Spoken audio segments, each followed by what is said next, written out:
Just further proof, though, that this is a problem that people want someone else to solve, right? Which makes for a good business. Welcome to the Golden Group Strategic Growth Podcast, featuring expert insights, interviews with thought leaders, and business plan triage. Hosted by Kyle Golding, award-winning entrepreneur, CEO, and chief strategic idealist for the Golden Group.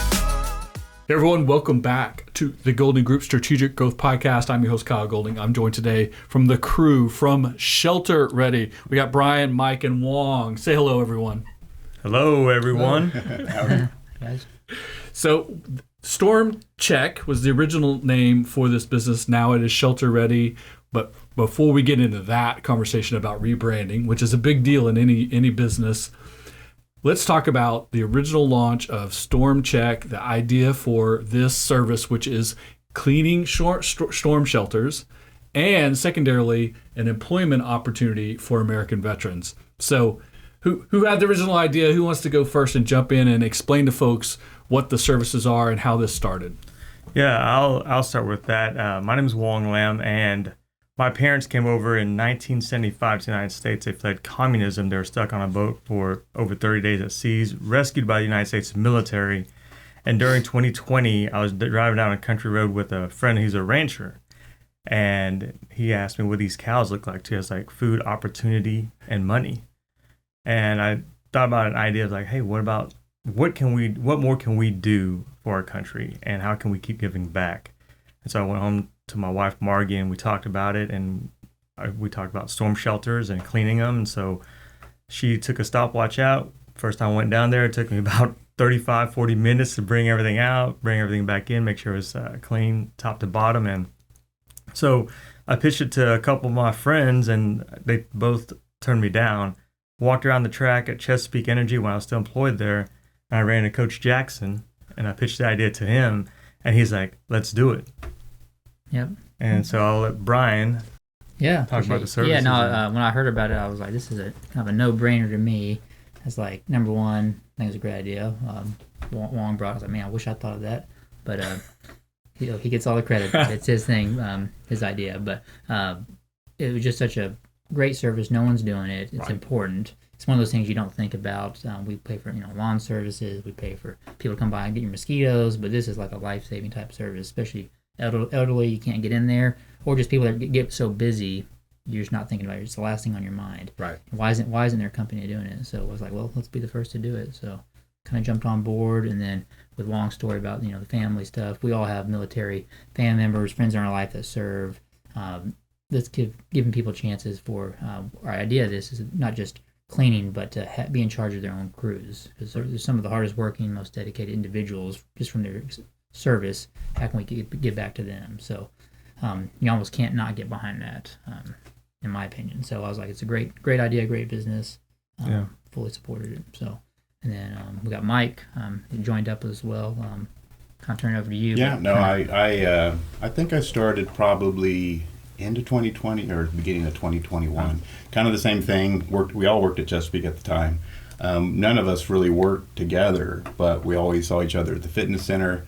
And just over the years, I think just getting to know each other, our values were very tight, and I think Wong's one that brought it up to me as well. And it was just one of those immediate, that's a gold idea. I mean, just right off the bat, Right.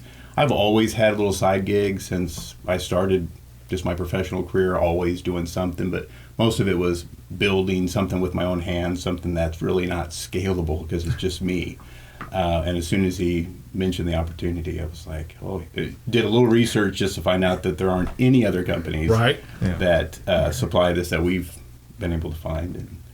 And so it met all the boxes in my and what I was looking for. And then just, we're a very America First company, and that's something that, everything that we do is that way, and that also goes with the veterans, and a way to give back as much as they've given to us.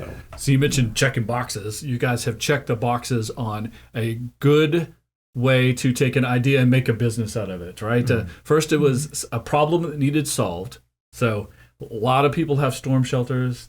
they get dirty when they're not being used. Not everyone wants to go and clean it, whether they have time or they're capable or they just don't like it. Right. Like you said, like you mowing lawns and cleaning gutters, right? Just having someone do it for you is beneficial. So, and then the second half of that was there wasn't a competitor that owned the market or something that you would have to compete with. So you had a problem solve and an opportunity. And then often people create a business sort of to employ themselves or to make some extra money for them or to create a job for them, but creating employment for other people, specifically veterans that do fit into the idea of hard workers, trustworthy, someone who your customers might want in their home, because you have to come into a backyard or a garage or sometimes even in the home to have access to the storm shelter. So a perfect combination of a good reason to start a business, an opportunity, and then mating your ideas about supporting others with a capitalist idea. Mm-hmm. So congratulations on that. Thank you. Thank We you. appreciate it. We appreciate it. So good idea, solving a problem, finding a workforce that made sense for it. But then you had to take still this idea and launch it into a business. So what were the first steps into actually going out and getting those first customers and then making them happy with the service you provide? Yeah. So before I answer that question, I think Mike Grady hit it on the head, is the America First mentality and the trust that all three of us have. They talk about don't mix business with friendship, and we understand that. However, we do have a lot in common as far as what we believe in, our family moral values and ethics. Work ethic, number one, is huge for all of us, and so we've developed a trustworthy relationship. Mm-hmm. And so that's what we take into our business, is developing relationships with our clients. You're not just a transaction because we want to follow up and check on our services. Hey, do you actually understand how to go into your shelter and lock it and latch it? Does it make sure it works? Does it roll? Does it need to be greased with WD-40 or something, lubricant for the bearings? Do you understand that the whistles that we provide, the earplugs that we provide, why we do it? If there's a come along in there, do you know how to operate it? So it goes beyond just coming in there and cleaning it. So a lot more than just cleaning, right? Correct. And most people probably don't even think about that. That's correct. Yeah. So it's an opportunity for you to value add. Absolutely. Yeah. Absolutely. The relationship part of it is probably the best part that we all enjoy talking to the clients. And sometimes they make us sourdough breads. They'll tip us extra for whatever reason. It's awesome. Yeah. I'm a jump in, but just the work ethic. A lot of that is just that we're all attention to detail, and then the customer service, where you're like not just doing your bare minimum, you're looking for extras. Right. So, other day when I got in and did one, customer was like, "Hey, there's missing some chains on it." So it's kind of a safety feature for the lid. Kind of an important deal. His was missing chains. Didn't know how to use them. He's like, "Can you bring me?" Can you put some? Do you guys do that? And I was like, well, it's really not part of the cleaning. However, that's an important thing to have. Let me swing by Lowe's and get you some chains. Can you send me a picture? So brought him some change, got down there with him, educate him how to use it. Because his family is obviously, like all of us, the most important thing. He was worried about that lid. If it ever, mislatches, what's the backup? Those are there as a backup. So Gotcha. Simple solution, and it's one of those. We're in this for a long-term business mindset. Customer, he's asking, how much do you? No charge. Right. We're not nickel and dime. We have a price. That's what you pay. That's how you build relationships, yes, right? Yes, yeah. We want you talking about us to your friends, your family, but besides that, we just feel it's the right thing to do. I mean, we don't want to cheapen our business for an extra $2. We're here to help you. We're here to help. So we mentioned it's a storm shelter cleaning service, and I said value added, but we really haven't given the detail of what this is. So tell the people when they go to your website, which we'll talk a little bit more about in a minute because we just went through a whole process with that. But when they hire you, what are they getting in total? What is the service and all the things that you bring along with it? Sure. First of all, the main thing people want, they want it cleaned. Mm-hmm. But we're big into the safety piece. I mean, we want it cleaned. We want it so your family can be safe and secure, and just knowing that, like last night, we had a storm come through, that, they came out and it's prepared and ready to go. So we've come out, we do a full cleaning. We pull out the benches, we brush down all the seats, the stairs, everything comes out. Anything that you put in there, we're going to clean it. We're going to make sure you have batteries in it. If you have your own flashlights, we'll make sure the batteries are good. we usually bring all types of different types of batteries just for different types of electronics that people might have. They have radios and stuff down there. And I've ran into one where I didn't have because they were like D batteries, so I would explain, I can even go pick them up for you, or, if you want to go buy some, here you go. But we take everything out, we clean it all, make sure everything's operational. Then once everything's cleaned out, we put everything back, and then we load it with fresh water. We have a first aid kit we put in there. We've got a motion detector LED light that's magnetic that goes in there, and we have a little kit that comes with earplugs, whistle, a little mini flashlight. Am I missing anything else? No, I think that's. And then water. What's that? Water. Oh, bottled water. Yeah. We put fresh bottled water down there, and then we also make sure that it's registered. So that's a big piece of it. I mean, a lot of these storm shelters are in the garage. Sometimes they're outside, but if just say worst case scenario, a tornado comes at your house, it's coming down on top of that, and that's what he was talking about, the come along. It's a way to open the door if you have lots of weight on there. But at the same time, you need to be registered, so when the storm comes through, they know that a tornado hit this area. There's storm shelters there.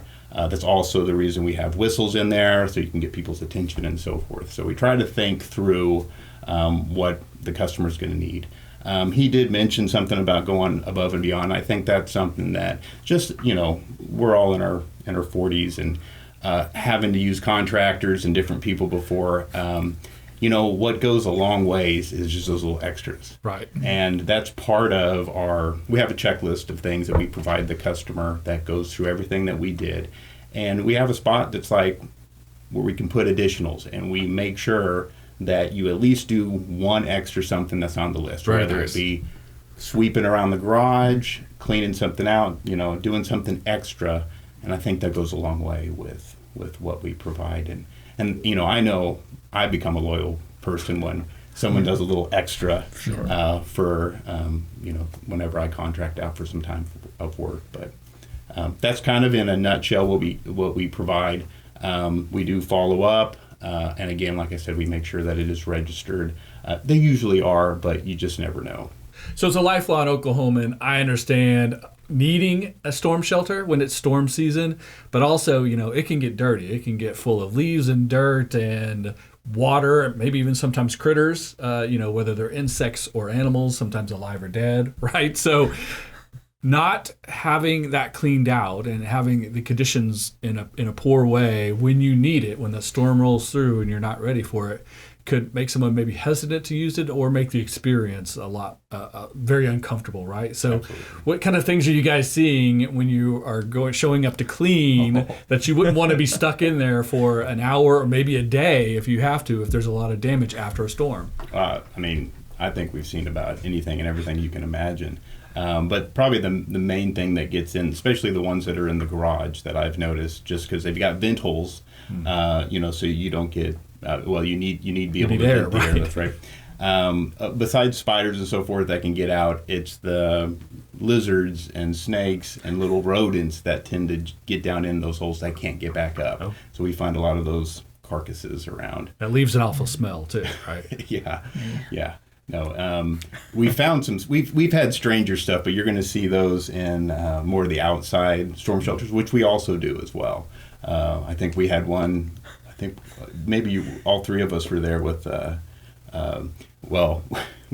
We get down in there and you kind of shine a flashlight, and it looks like the wall and the floor is undulating, or like it looks like water. Yeah. But it ended up being slugs. Yep. I think we saw, oh my gosh, thousands of slugs. I've never seen more than 2 slugs in my life. And they were just covered the walls, covered the floor. So that's probably the craziest thing I've seen. It was a cool sound when we were vacuuming them out too. Remember that? Yeah. It was like slurping. It was hilarious. So this is a true story.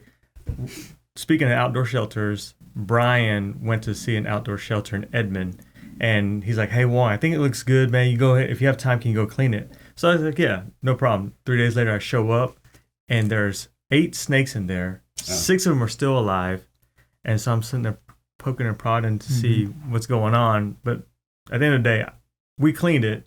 but this man here tells me, hey, I think it looks okay. Hey, it's one of those things. Well, at the time, that was the information we had. Snakes are good at hiding. They're good at hiding, so you never know, right? But I've had some. In this business, you always, you have easier ones, you have hard ones. It comes back, karma comes back. So I had some tough ones the other day. This is some pump ones. It's okay. Indiana Jones is afraid of snakes, so it's okay. It's okay to be afraid of snakes. And one of our guys, one of the first ones he did on his own, I get a call. He's like, Brian, there's one or two snakes in here, but he was kind of joking around. But I didn't sign up for this one. I was like, hey, they're not all like this, but good luck. So grab a broom, figure it out. You'll get it. Once you get the snake out, it's just another shelter. But just further proof, though, that this is a problem that people want someone else to solve, right? Which makes for a good business, right?